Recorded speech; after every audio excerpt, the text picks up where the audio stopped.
mas may kulay ka dito. This, medyo pale, medyo dull. It's not giving.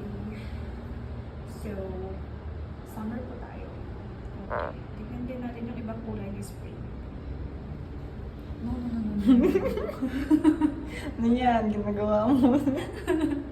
Wala yung reflection ng blue dito sa lower part ng face ninyo. Pati dito sa gilid niya may shadows. Unnecessary shadows. So, it just makes your face look parang dirty, patchy. Instead na parang shadow sana pang contour, gano'n, para chiseled yung face, pero hindi na, nasobrahan na. No. Orange. Okay. Sabi ko, tayo, medyo orange yung kulay ko. Not bad. Pero not your best orange. Yes. Kasi magkakulay na kayo. So, Camouflage. Oo, camouflage siya. Ganon na yung effect ko. Para masuot mo yung ganito, i-layer mo.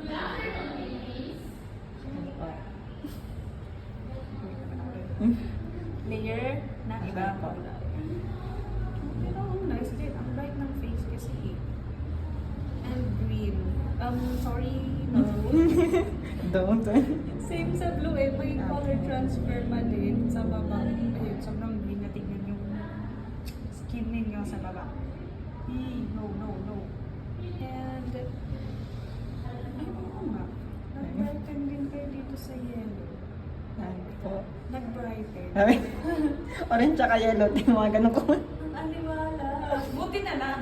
Dito sa kulay na to, sa palette na to, pero tignan natin sa ibang yellow.